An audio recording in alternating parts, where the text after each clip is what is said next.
இப்போ எங்கள் அம்மா அப்பாவுக்கு வாய்க்கிட்ட அந்த வயசான தோற்றம் இருந்தால் எனக்கும் அதே மாதிரி வரலாம். சில பேருக்கு கண்ணை சுற்றி தான் அந்த வயசான தோற்றம் தெரியும். நிறைய பேருக்கு கழுத்து பகுதியில் தெரியும். நிறைய லேடிஸ்க்கு பார்த்தா நல்ல ஃபேஸ் எல்லாம் கவனிச்சிருப்பாங்க, ஆனால் கழுத்து வந்து லூஸ் ஆகிடுது. ஸோ இந்த ஸ்ட்ரெச் மார்க்ஸ் அப்படின்னு நம்ம சொல்கிறோம் இல்லையா, அது வந்து ஒரு கொலாஜன் பிரேக்கேஜ் தான். ஸோ அதுக்கு என்ன பண்ணலான்னா, காலையில் அவங்களால எழுந்து ஒன்றும் செய்ய முடியல. ஸோ அப்போ பார்க்கும்போது அவங்களுடைய கண்களை சுற்றி அப்படி ஒரு கருவளைமைப்பெல்லாம் தெரியுது. ரொம்ப சின்ன பெண்களுக்கே பார்த்தா அப்படியே பஃபினஸ், அண்டர் ஐ பேக்ஸ் இதெல்லாம் தெரியுது.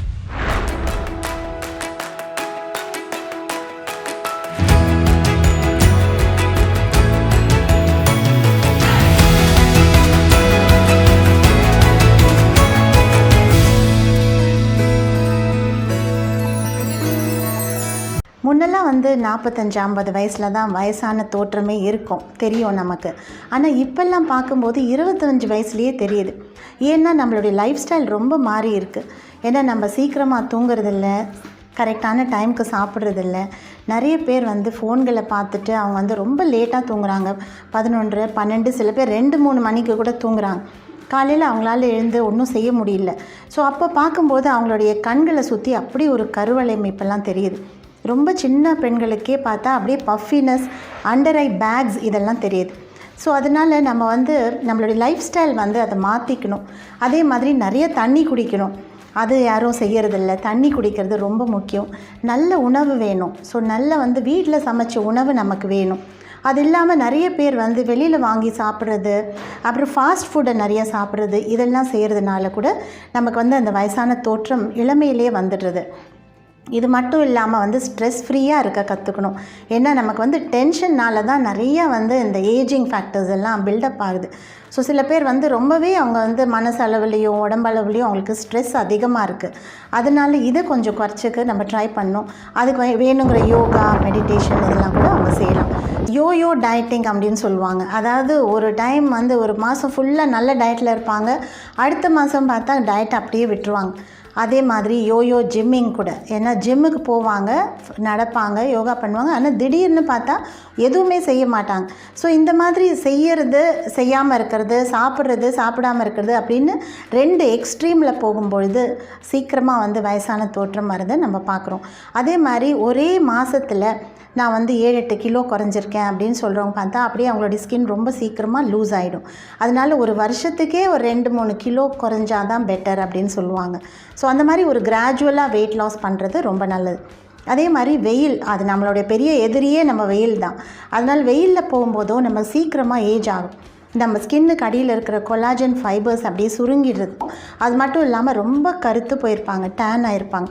அந்த டேன் வந்து அவங்களுடைய ஸ்கின்னுக்கு வந்து ஒரு பாதுகாப்பு தான். இருந்தாலும் அந்த சுருக்கங்களை ஒன்றும் பண்ண முடியாது. அதனால் இந்த மாதிரி நம்ம வந்து ரொம்ப எக்ஸ்போஷர் இருக்கும்போது கண்டிப்பாக சன்ஸ்க்ரீன் அந்த மாதிரி ஏதாவது ஒன்று போட்டுட்டு போகிறது ரொம்ப நல்லது. ஒருத்தருக்கு வயசு அதிகமாகிடுச்சு அப்படிங்கிறது எந்த பகுதியில் அதிகமாக தெரியும்? ஒவ்வொருத்தருக்கு இந்த வயசான தோற்றம் ஒரு இடத்த தாக்கும். இது வந்து ஜெனட்டிக்காக இருக்கும் யூஸ்வலாக. இப்போ எங்கள் அம்மா அப்பாவுக்கு யாரோ ஒருத்தருக்கு வாய்க்கிட்ட அந்த வயசான தோற்றம் இருந்தால் எனக்கும் அதே மாதிரி வரலாம். சில பேருக்கு கண்ணை சுற்றி தான் அந்த வயசான தோற்றம் தெரியும். நிறைய பேருக்கு கழுத்து பகுதியில் தெரியும். நிறைய லேடிஸ்க்கு பார்த்தா நல்ல ஃபேஸ் எல்லாம் கவனிச்சிருப்பாங்க, ஆனால் கழுத்து வந்து லூஸ் ஆகிட்டே வரும்.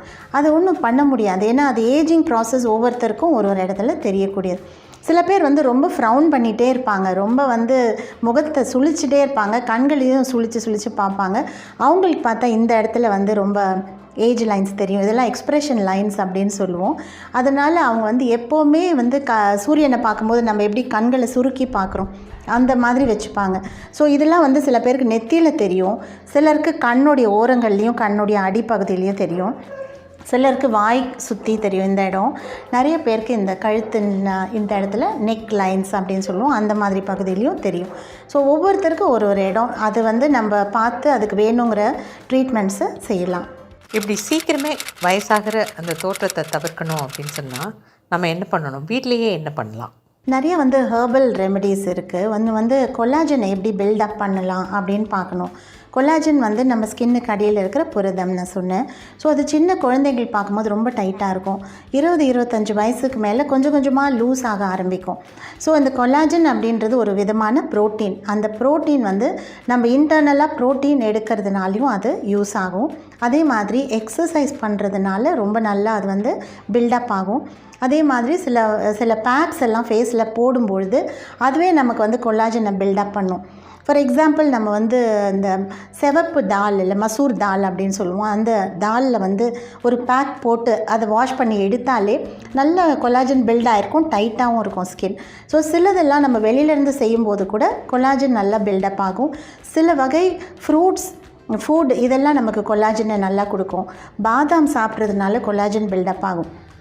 அதே மாதிரி எல்லா விதமான விட்டமின் சி இருக்கிற ஃப்ரூட்ஸில் அதிகமாக கொலாஜன். ஸோ இந்த மாதிரி நம்ம ஃப்ரூட்ஸ்லேயும் சில விதமான காய்கறிகள்லேயும் நிறைய கொலாஜன் இருக்குது. இதெல்லாம் நம்ம பார்த்து சாப்பிட்டோன்னு சொன்னாலே நமக்கு வந்து கொலாஜன் லாஸ் ஆகாமல் இருக்கும், அதாவது சுருங்காமல் இல்லை விட்டு போகாமல் இருக்கும். கொலாஜன் அதிகப்படுத்துறதுக்கு என்ன ஃபுட்டு எடுத்துக்கலாம்? முளைக்கட்டின பயிர்கள் வந்து ரொம்ப ரொம்ப நல்லது கொலாஜனுக்கு. அது பச்சை பயிராக இருக்கலாம், இல்லைன்னா வேறு எந்த விதமான பயிராகவும் இருக்கலாம். அதை 2 நாள் நீங்கள் வந்து ஊற வச்சுட்டு ஒரு கிளாத்தில் முளை கட்டி வச்சுருங்க. அது முளை வந்ததுக்கு அப்புறம் நீங்கள் அதை வந்து எடுத்து அரைச்சி நீங்கள் அதை வந்து ஒரு இதுவாக சாப்பிட்லாம், இல்லை சாலடாக கூட நீங்கள் சாப்பிட்லாம். எல்லா விதமான சாலட்ஸ் சாப்பிடும்பொழுது நமக்கு கொலாஜன் பூஸ்டப் ஆகும். அதில் பார்த்திங்கன்னா வெள்ளரிக்காய்லாம் ரொம்ப நல்லது. ஸோ வெள்ளரிக்காயில் வந்து சிலிக்கான் சத்து இருக்குது. அதெல்லாம் சாப்பிடும்பொழுது நம்ம கொலாஜன் ஆட்டோமேட்டிக்காக பூஸ்ட் ஆகும். அதே மாதிரி ஆன்டி ஆக்சிடென்ட்ஸ் எல்லாம் எடுக்கும்பொழுது ரொம்ப ரொம்ப நல்லது. அதில் பர்டிகுலர்லி இஞ்சி சாப்பிட்றது ரொம்ப நல்லது. ஸோ இந்த மாதிரி ஆன்டி ஏஜிங் ட்ரீட்மெண்ட் பண்ணும்பொழுது ஒரு ஜிஞ்சர் ட்ரிங்க்கே நம்ம எடுத்துக்கலாம், அது கொடுக்கலாம் யார் செஞ்சுக்கிறாங்களோ அவங்க. ஸோ வெறும் இஞ்சியை கட் பண்ணி நல்ல சூடான தண்ணியில் போட்டுட்டு ஜஸ்ட் 2 பீஸ் அதில் பெப்பர் போடலாம். அதை நல்லா பாயில் பண்ணி அதை வடிகட்டி எடுத்து நம்ம குடிக்கலாம். டெய்லி வந்து 2 கிளாஸ், சின்ன அளவு தான், ரொம்ப நிறைய வேண்டாம். இது வந்து ஒரு ஆன்டி ஆக்சிடெண்ட்டாக இருக்கும், அது வந்து கொலாஜன் பில்டராகவும் நமக்கு அமையும். ஸோ இதே மாதிரி வந்து நிறையா ஃப்ரூட்ஸும் இருக்குது. அதில் பார்த்திங்கன்னா vitamin C rich kiwi fruit ரொம்ப நல்லது, மாதுளம் பழம் ரொம்ப ரொம்ப நல்லது. அதே மாதிரி அவகேடோஸ் அது ரொம்ப நல்லது நம்மளுடைய ஸ்கின்னுக்கு.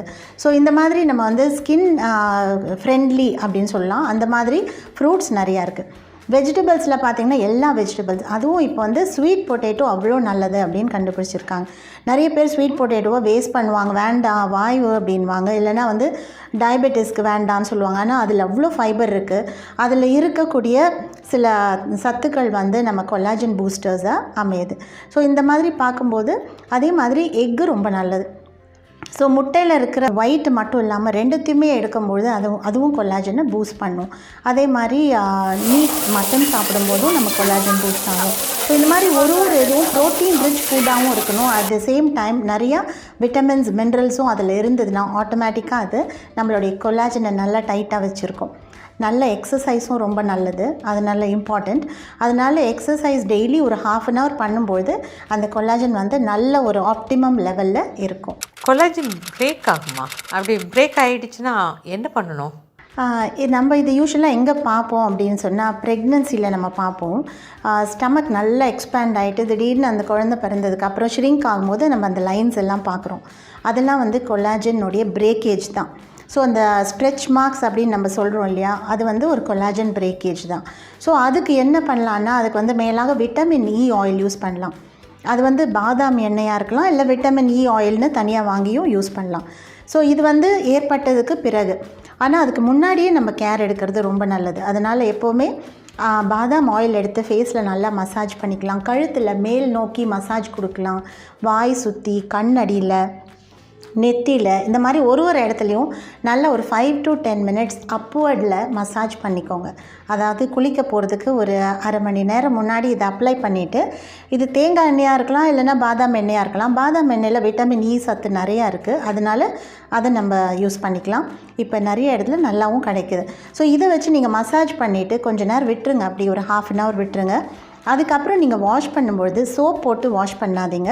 அதுக்கு பதிலாக பச்சை பயிர் மாவு, இல்லைனா சிவப்பு இந்த மசூர் தாலுடைய மாவு, இல்லைனா கடலை மாவு வச்சு நீங்கள் ஃபேஸ் வாஷ் பண்ணுங்கள்.